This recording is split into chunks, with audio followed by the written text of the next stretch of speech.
En este video vamos a centrarnos en la cuestión de la lucha por el poder en la que Freud convirtió el desarrollo del psicoanálisis y cómo esto se corresponde con algunos aspectos en su carta natal. Pero antes quería aclarar una cuestión que considero que no fui lo suficientemente específica en el video anterior. Por eso quería retomar un tema relacionado al mito del Edipo. Para Freud el psicoanálisis, la relevancia del Edipo es muy importante, porque consideran que estructura y organiza el psiquismo. Esto significa que somos considerados neuróticos y no psicóticos debido a que hemos pasado por el Edipo.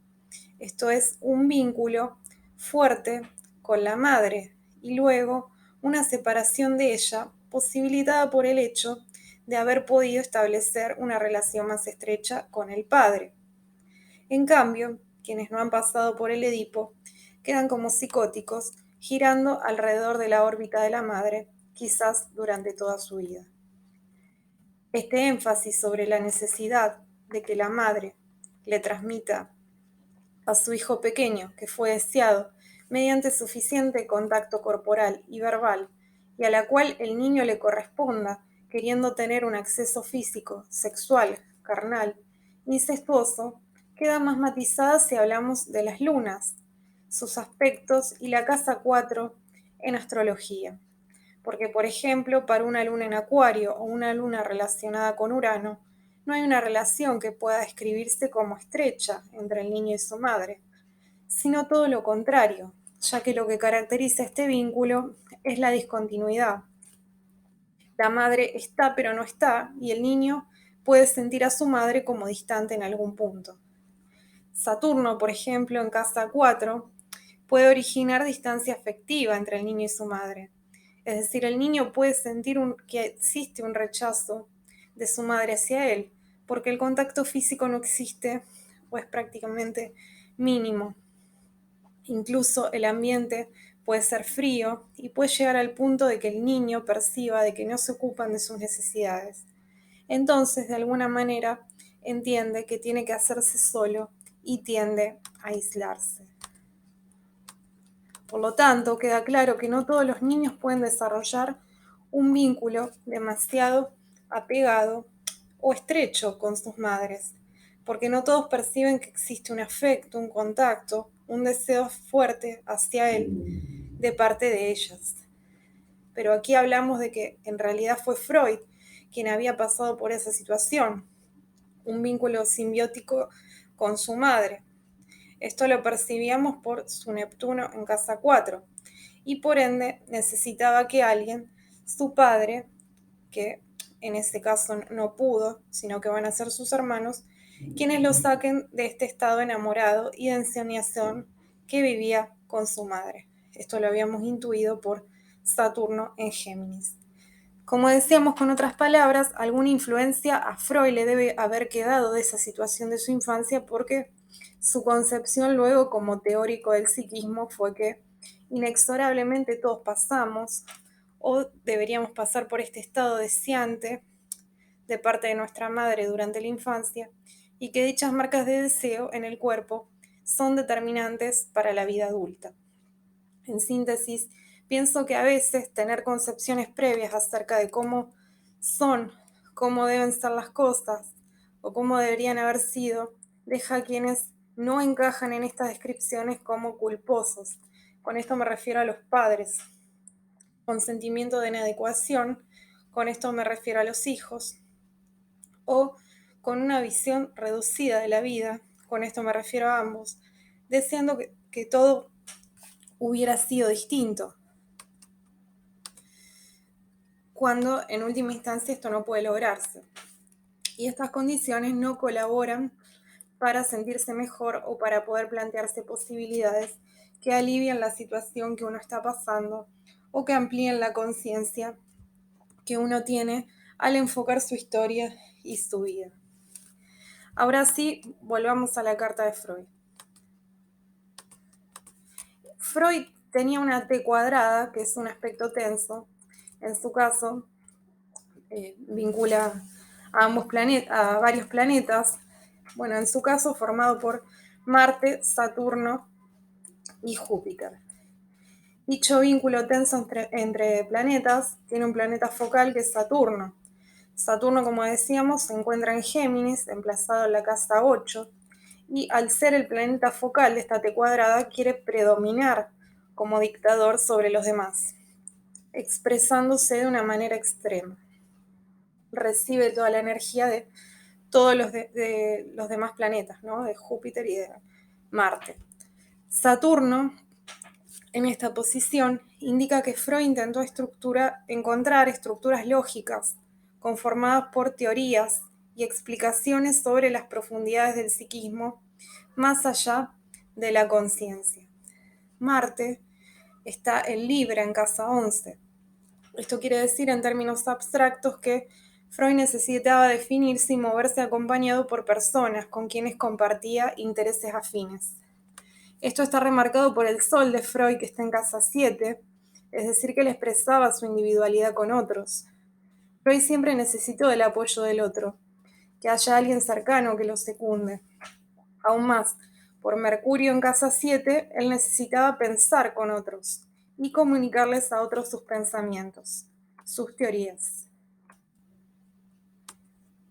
Sabemos que si bien Freud se había especializado en neurología, a partir de sus encuentros con Charcot y con Breuer define su interés por la psiquiatría, en particular por la psicología, aunque dicha carrera no existía en la época en que Freud vivió, porque él no busca tanto el fundamento neurológico de los estados mentales.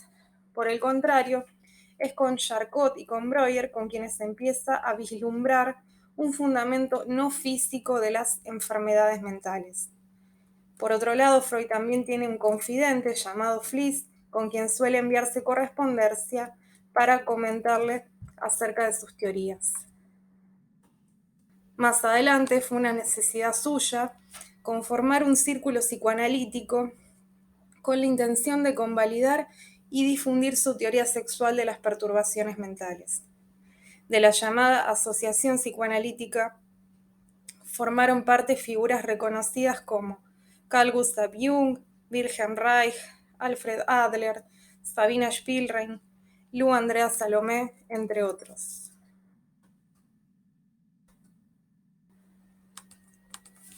Júpiter en Aries, en casa 5, habla de que él se expresó de una manera pionera, pero también individualista y hasta pendenciera.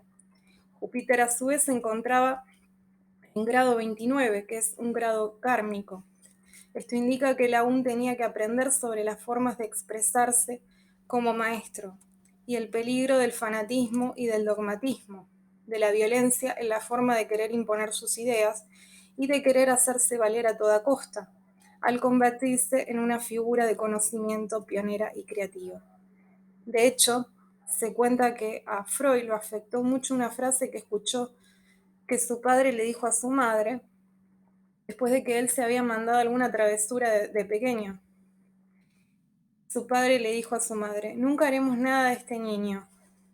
Y entonces Freud deseaba fervientemente convertirse en alguien.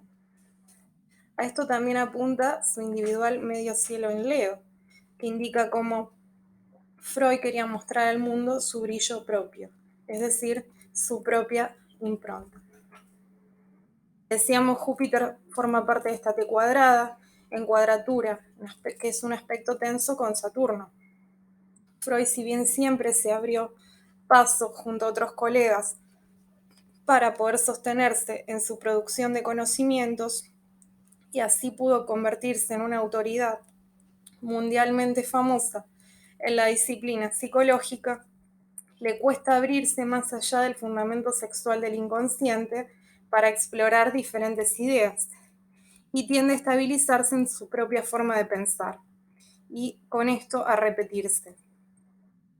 Freud se volvió rígido, se convirtió en alguien a quien le cuesta la comunicación profunda y la exploración de conocimientos diferentes a los suyos. Por ejemplo, se resistió a incorporar modificaciones a su teoría procedentes de sus colaboradores y solo terminó rodeándose de quienes pensaban como él. De ahí los conflictos con sus colegas derivaron en que el movimiento psicoanalítico finalmente se trunque. aferrado a sus propias teorías de las neurosis, que tienen como fundamento un inconsciente personal, cuyos contenidos provienen exclusivamente de la represión de la sexualidad infantil, se volvió muy dogmático, quizás bastante viejo vinagre. Por sus comportamientos se deduce que él se consideraba a sí mismo el único investido con autoridad de maestro y fundador. Hablando del arquetipo, podemos decir que Freud queda encarnando a un Senex negativo, lo que referíamos graciosamente como viejo vinagre, tomando este sustantivo adjetivado que el grupo Sumo usa para una de sus canciones. El Senex negativo es la parte más baja del arquetipo del viejo sabio.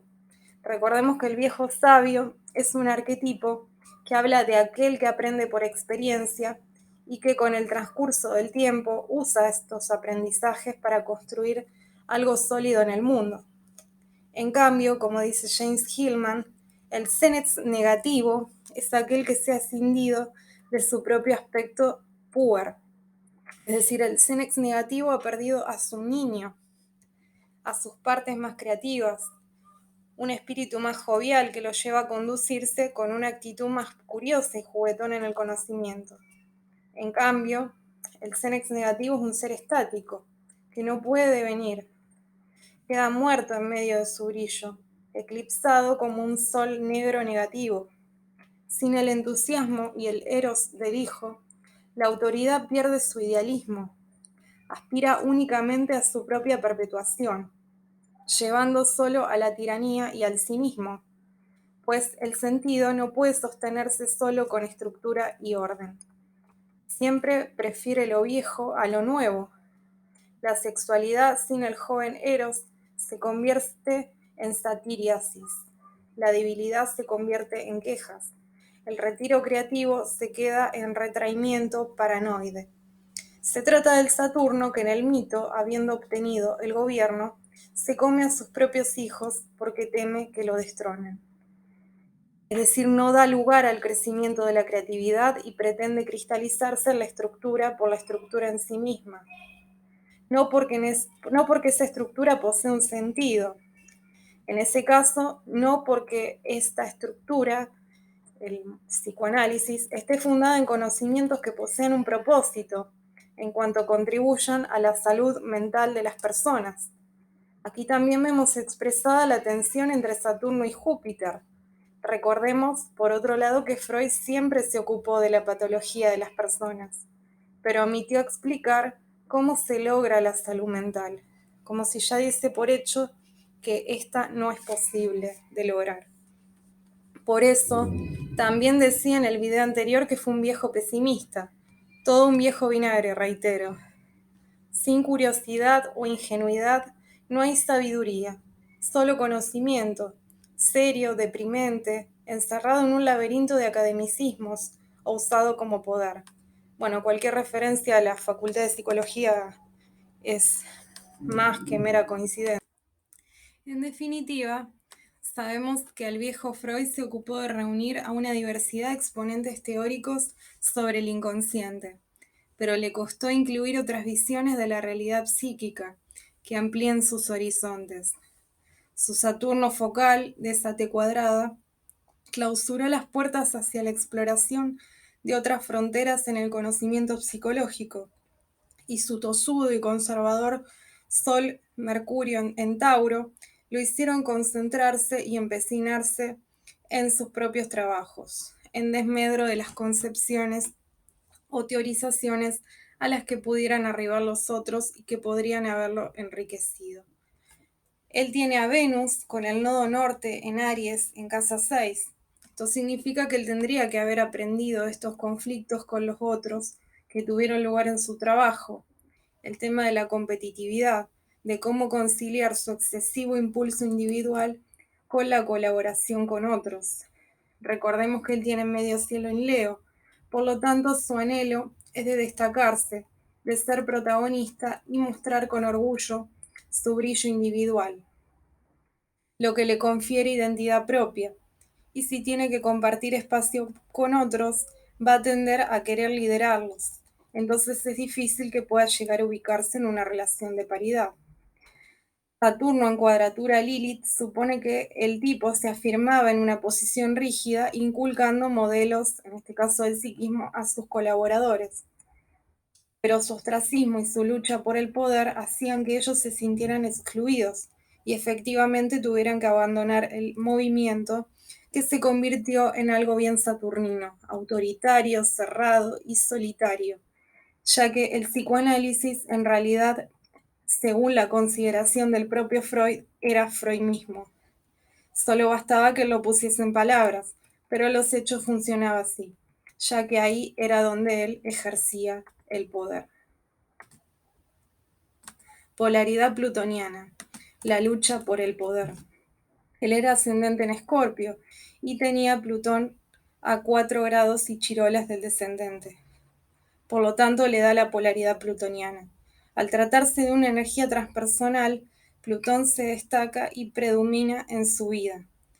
Y esto se hace notar porque él ve la vida en términos de poder. Freud va a oscilar entre un polo de impotencia y otro de impotencia. Entonces puede jugar alternativamente al victimario y a la víctima, y a veces estabilizarse en alguna de estas posiciones. Plutón se encuentra en casa 6, en cuadratura a Quirón, en casa 3, en Acuario. En términos abstractos, esto significa que Freud jugaba el poder en el ámbito de su trabajo. También él se sentía vulnerable a la pérdida de poder, y esto se pone de manifiesto en los grupos o asociaciones de individuos, en los cuales estaba involucrado Freud y donde él podía intercambiar sobre sus intereses comunes. Es decir, Freud tenía un miedo intenso de perder el poder cuando se asociaba con otros. De hecho, se pone bastante paranoico. Aquí muestra su lado impotente o inverso de la polaridad plutoniana. Se cuenta que durante el viaje que hicieron Freud y Jung a Estados Unidos para dar conferencias, ellos solían interpretarse los sueños. En uno de los sueños que Jung le cuenta a Freud, su inconsciente le muestra una casa que él identifica como suya, con distintos pisos y en cuyo recoveco hay huesos. Jung lo interpreta como el desarrollo de su mente. Freud, en cambio, se concentra solo en los huesos, con lo cual dice que esos huesos son sus propios huesos, que Jung quiere entrar en competencia con el padre, es decir, con él, y que quiere matar al padre, que quiere matarlo a él. Pero no solo eso, sino que cuando Jung le pide a Freud que le cuente un sueño suyo, Freud le responde: no le voy a contar un sueño mío. Yo soy el representante último del psicoanálisis. No voy a bajar mi pedestal para que usted me interprete a mí. De hecho, cuenta la leyenda que la siguiente ocasión en que Jung analizó sus sueños con Freud, Jung le espetó: mis sueños son mis sueños. Interprétame esta, viejo libidinoso. Y acto seguido procedió a arrojarle la pantufla, que para suerte del viejo barbudo cayó en las frías aguas del océano Atlántico.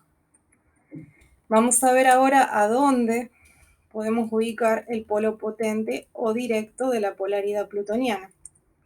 Con una energía que supo concentrar, Freud pone todos sus esfuerzos en desarrollar el psicoanálisis, avanza contra los tabúes que existían en la época sobre la sexualidad. En esto también su polo uraniano directo lo convirtió en transgresor, como veíamos en el video anterior. Por otro lado, como buen estratega, se hace de colaboradores con quienes conforma el movimiento psicoanalítico, para poder lograr imponer su forma de ver las enfermedades psiquiátricas. De hecho, cuando se decía que el psicoanálisis era un asunto de judíos, ya que todos los que conformaban este movimiento psicoanalítico pertenecían a la religión judía, Freud consigue hacerse de un colaborador clave, como es Carl Gustav Jung, a quien además consideraba muy inteligente, y lo pone al frente de la Sociedad Internacional de Psicoanálisis como su presidente. Freud considera que Jung iba a ser el príncipe heredero del psicoanálisis.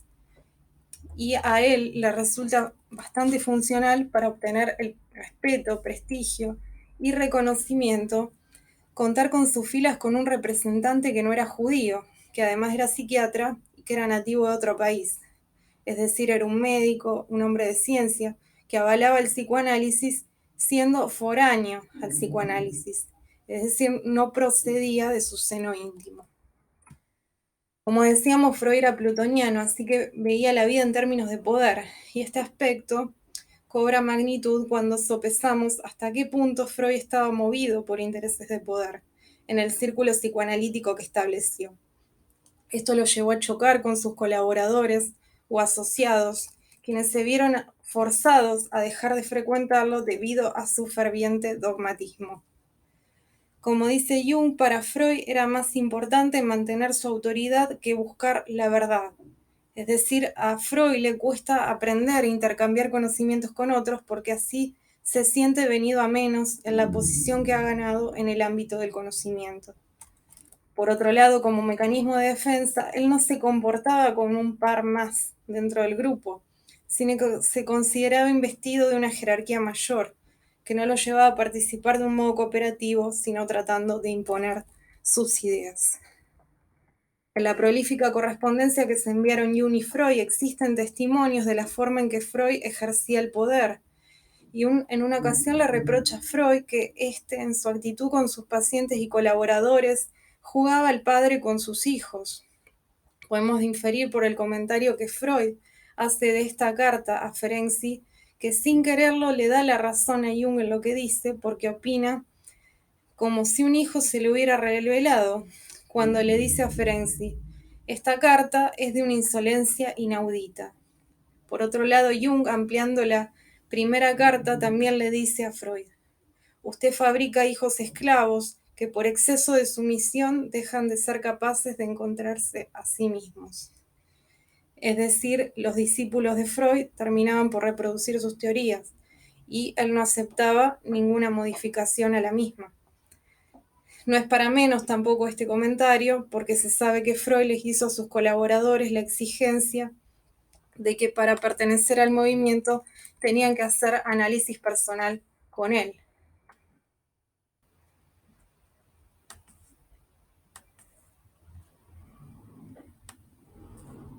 Vamos a hablar ahora de su luna en Géminis en casa 8.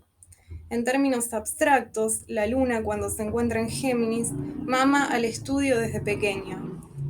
De hecho, se cuenta que su madre le concedió una habitación para él solo para que pudiera estudiar.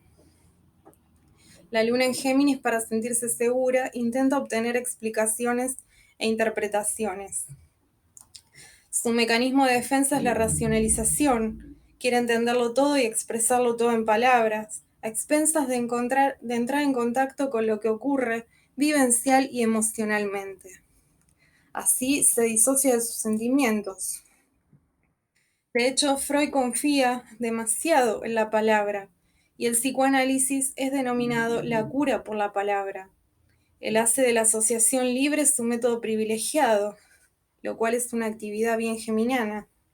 Ensayar, asociar hasta dar con el resultado buscado, y no explora otras técnicas que involucren, por ejemplo, el dibujo, el movimiento corporal o el juego. Esta situación se exacerba por su casa 4 en Acuario, es decir, su base, su refugio y su sostén es volverse muy mental. De hecho, luego de la lectura de los famosos historiales clínicos que se han publicado, la sensación que queda es que el ambiente es frío, con un registro demasiado objetivo de lo que ocurre y distante en el encuentro mantenido con los pacientes, como si hubiera un registro muy pobre de lo emocional, que está prácticamente ausente. Es más, teniendo en cuenta que el tipo tenía una predominante carga de aire en su carta natal, pareciera como si en realidad el diván, más que un instrumento más dentro de la técnica, formara parte de su andamiaje defensivo particular, para no vérselas del todo con la experiencia emocional del paciente. Por otro lado, da la impresión de que fuerza los hechos para hacerlos coincidir con su teoría, Particularmente en el caso Dora, puede verse cómo está preocupado en referir a elementos que hagan alusión a lo sexual. En el análisis de uno de los sueños de la paciente, deduce que unos aros de perla remiten al semen, que un alajero está vinculado con la vagina y que el fuego de un incendio es en realidad agua que moja la cama y que tiene que ver con la masturbación infantil. Como sostenía el viejo, el deseo sexual siempre es infantil e incestuoso. Por otro lado, Freud se empecina en abonar la interpretación del padre de la paciente porque era amigo suyo. De hecho, él manifiesta las simpatías hacia el padre de la paciente, manifestando una falta de respeto y de ética tremenda, y entonces, en esta interpretación, cree que la paciente está enamorada de un hombre que en el texto se presenta como el señor K. De hecho, es evidente cómo tras las reiteradas insistencias de parte de Freud de su enamoramiento del señor K, la paciente, Dora, termina abandonando el tratamiento, cansada, ¿no?, de esta interpretación. Por otro lado, existe también la transcripción de un sueño de Freud, que es bastante esclarecedor de cómo Freud trataba de imponer sus propias interpretaciones. Se trata del sueño de la inyección de Irma, donde Freud manifiesta estar preocupado por el estado de una paciente. Él dice que en el contenido del sueño le reprocha a Irma no haber aceptado la solución. Es decir, aquí está diciendo claramente que él le atribuye la responsabilidad del estancamiento del tratamiento a su renuencia a aceptar la interpretación propuesta por Freud. Es decir, Irma no quiere aceptar la interpretación de Freud. Y de ahí el origen de sus problemas. Ya Jung decía, en mi intercambio con Freud empecé a ver con claridad que antes de construir teorías generales sobre el hombre y su psique, tenemos que aprender más acerca del ser humano del que nos vamos a ocupar. Mi finalidad era proteger y preservar la dignidad y libertad del paciente, de modo que pudiera vivir según sus deseos. Júpiter en Aries se encuentra en casa 5, en oposición a Lilith en Virgo en casa 11. La oposición implica un máximo antagonismo entre los planetas involucrados. Él se ha convertido en un profesor individualista, que no quiere que sus discípulos se aparten de sus enseñanzas. Entonces probablemente los otros le encarnen a su Lilith. Sus discípulos se sintieron excluidos por su forma de analizar las cosas y las críticas que realizaron a la teoría psicoanalítica, que en lugar de servir para ampliarla, implicó que ellos tuvieran que resignar su lugar dentro del movimiento. Pero esto es interesante porque a partir de su exclusión surgió para muchos de sus discípulos su empoderamiento como teóricos individuales. También esto puede simbolizar todas las veces que Freud mismo se sintió excluido por sentirse criticados por otros en quienes él depositó su confianza. Aquí él se queda en el lugar de víctima, con gran resentimiento, aferrándose aún más a sus teorías. Si cotejamos este aspecto con la cuadratura entre Quirón y Plutón, se nos hace evidente que él teme perder poder, y es ahí cuando juega a la víctima. Recordemos que se cuenta que a Freud le daba un soponcio cada vez que estaba a punto de perder una discusión. Es interesante también la actitud de padre despechado que asume Freud cuando finaliza su colaboración con Jung.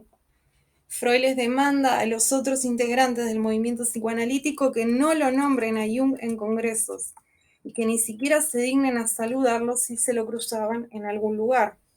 También trata de que Jung no pueda publicar en la misma editorial que ellos. Ascendente en Escorpio. Como destino, desde épocas muy próximas a su nacimiento, Freud fue asistiendo a la presencia de la muerte, el dolor y el sufrimiento ligados a la vida. Freud tenía que integrar la dualidad, tanto las experiencias luminosas como oscuras, como decía Jung. Poco antes del nacimiento de Freud mueren su tío y su abuelo. De hecho, Freud adquiere su segundo nombre de su difunto abuelo, Shlomo, conforme a una tradición judía askenazí. Posteriormente transcurren 2 duelos más. A sus 2 años muere su hermano Julius, a quien él odiaba por haber ocupado su lugar en la atención de sus padres, y de cuya muerte se siente culpable por ese mismo odio que le dirigía. Freud también atravesó la dolorosa muerte de su hija Sophie. Es gracias a Sabina Spielrein, que había sido colaboradora de Jung y paciente de Freud, quien realiza su tesis sobre una pulsión destructiva y sádica actuante en el ser humano, que Freud empieza a indagar en un más allá del principio del placer, que según Freud regulaba al psiquismo, y que era el modo de actuar del inconsciente, siempre buscando algo que conduzca a la satisfacción y solo limitado en parte por el principio de realidad. Finalmente, en términos bastante rebuscados y como decíamos en el video anterior, siempre intentando apararse en una epistemología materialista que quiere encontrar fundamentos en las ciencias duras, Freud formula una nueva teoría, incluyendo a la pulsión de muerte. Esta pulsión tendería a conducir al ser humano a lo inanimado e inorgánico, es decir, a su propia autodestrucción. Así, esta pulsión de muerte sería la contraparte de la otra pulsión actuante en el psiquismo, la pulsión de vida, que reúne a los principios de placer y de autoconservación. Por otro lado, no sé hasta qué punto él habrá adquirido conciencia de su deseo de poder, que es lo que lo llevó a importantes conflictos, sobre todo a sus discrepancias con Jung, sobre quien tenía depositadas muchas expectativas y de quien bastante posteriormente reconoció que fue una gran pérdida para el movimiento psicoanalítico. El tipo tenía resistencia a afrontar la crudeza y la intensidad de la emoción. Eso, como decíamos, se nota al leer sus textos, donde él toma distancia y se vuelve muy objetivo. Queda tomado por su ambiciosa polaridad plutoniana y por su luna en Géminis en casa 8. Así, él trabaja dura, inagotablemente, desde la palabra, sin tener en cuenta, sin ver directamente, ya que él trabaja con el diván, entonces se alejaba de los ojos, de los semblantes, de las manifestaciones corporales de sus pacientes, que no siempre se traslucen en palabras. Él quería intelectualizar al inconsciente, ponerle las palabras justas a los contenidos que emergían de él, cuando muchas veces no las hay porque los mensajes que el inconsciente manda provienen de un nivel más instintivo, simbólico, previo al nivel de la palabra, o forman parte del dominio de la imagen, que también escapa a la palabra, o no puede ser del todo captado, aprendido por ella. Y entonces, quizás solo hace falta expresar esos contenidos corporalmente, o de manera creativa o artística, incluso sin necesidad de ponerle palabras, sin interferencia de la mente racional, que trata de corregir lo que emana del inconsciente para tratar de hacerlo asequible a su entendimiento. Pero así lo distorsiona, poniéndole nombres que no lo logran describir del todo, o haciendo asociaciones que nunca estuvieron allí en el contenido original. Querer entenderlo todo a través de la mente racional, además de que resulta pretencioso por ser una tarea inabarcable, a veces nos lleva a pecar de reduccionistas, fragmentando o alterando sentidos primigenios que quizás haya que tomarlos así nomás como vienen. Si llegaste hasta aquí, muchas gracias. Nos vemos en un próximo video.